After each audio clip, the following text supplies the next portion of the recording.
Hello everyone, my name's Ellen and in celebration of March 2021's Women's History Month, I will be looking and studying 4 influential female figures across the world.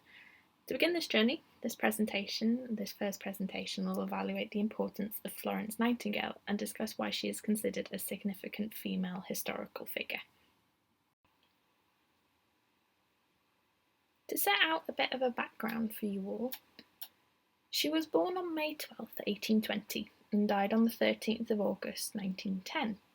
This period is known for its diseases and lack of sanitation and hygiene in its hospitals and all across the board.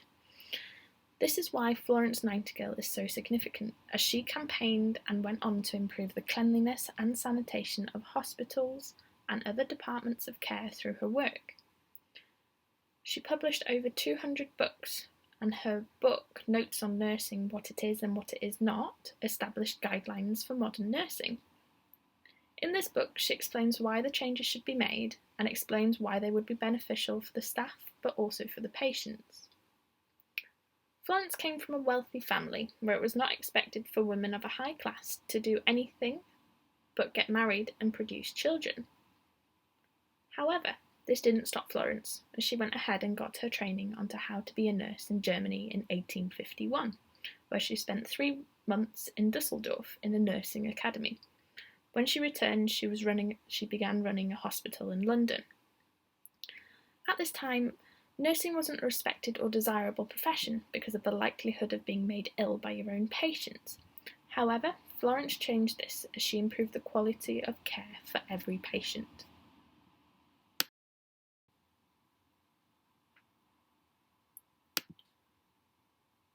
Why is Florence Nightingale considered significant? She is often referred to as the Lady of the Lamp. This was because she started doing night rounds with her lamp to check on her patients during the night. This was a brand new principle that had never been done before, which was quickly adopted by hospitals all across the world. This decreased the mortality rate in hospitals as the patients had round-the-clock care. She is also referred to as the Angel of the Crimean War, as she and 37 other volunteers travelled to Turkey to help relieve poor staffing conditions in the medical stations for the wounded. She is reported to be generous and resourceful, as she and her team quickly decreased the mortality rate as they scrubbed the hospital from head to toe to keep themselves and their patients clean and free from infectious diseases.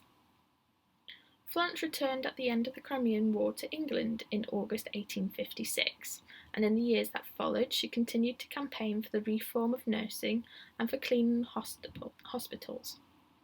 By 1859, well-wishers had donated over £40,000 to the Nightingale Fund. Florence used this money to set up the Nightingale Training School at St Thomas's Hospital on the 9th of July 1860. Once these nurses had been trained at this school, they were sent to the hospitals all over Britain, where they introduced her ideas. Florence published over 200 books, but most notably Notes on Hospitals and Notes on Nursing, both published in 1859, laid out the foundations for modern nursing practice. In 1883, Nightingale was awarded the Royal Red Cross by Queen Victoria, and in 1907 she became the first woman to be awarded the Order of Merit. This shows how significant she was at the time for the modernisation of nursing. What were the immediate effects of Florence Nightingale? Florence Nightingale is considered the founder of modern nursing today, as we still follow her guidelines 150 years later. Her guidelines were set out in her book, Notes on Nursing, What It Is and What It Is Not, which sets out the basis for modern nursing principles, but this is also set out in her other published works. In this book, for example, she discusses taking food. This chapter discusses that food should not be left on standby for patients, as it will likely put them off, but she advises that food should be provided at the right time, but taken away if it isn't eaten. Nightingale was the first to begin to collect data on her patients that could be analysed and documented to track their well-being or to see if they were deteriorating in health. This allowed information to be shared between nurses so that there could be no errors in the care that they provided. This allowed for past patients' treatments to be consulted to see what helped them get better. which could then be adopted to treat another patients with the same illnesses. This documentation of individual patient cases and treatment plans allowed for better nursing to take place as they learned from past experiences. In her book, she outlined 5 things that were essential to getting people better, which were pure air, pure water, efficient drainage, cleanliness and light, things that we still consider important for getting people well. She discusses the importance of these 5 components in her book. For example, light is discussed as she explains that without light we degenerate body and mind, something that we still consider today important for modern healing. Another thing she stressed was individual patient care, so that care would be given equally across the entire hospital and not concentrated on a selected few. She also started the principle of checking on patients during the night, something that had never been practiced before, which was quickly adopted across the world, which still is in effect today as we have night shift staff and nurses in our hospitals. What were the long-term effects of Florence Nightingale? Florence was the first to establish nursing training centres so that nurses could be trained to offer the best care to their patients.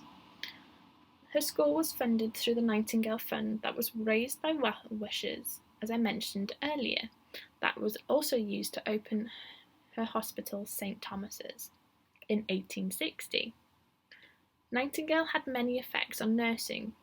As she is considered the founder of modern nursing and caregiving, we still follow her guidelines today. For example, in all hospitals we now have night shift staff, following the Lady of the Lamps example, to care for patients 24 hours a day.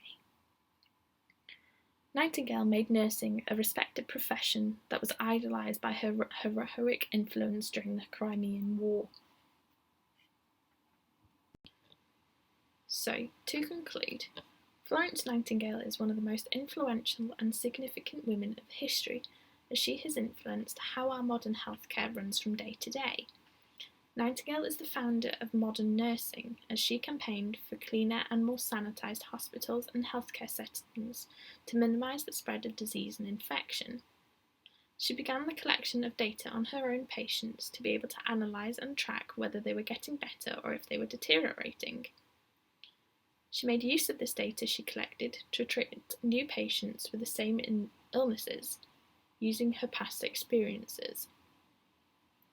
Nightingale stressed individual patient care so that care could be given to every patient equally.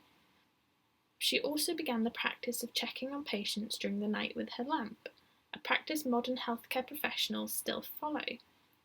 She had the long-term effect as she began the first training school for nurses in 1860 called St Thomas's Hospital, and her time spent in Turkey during the Crimean War made nursing a respected and idolised profession, as she transformed how military hospitals and the ordinary civilian hospitals were run, as she saved hundreds of lives as she sanitised hospitals and improved the practice of nursing and patient care.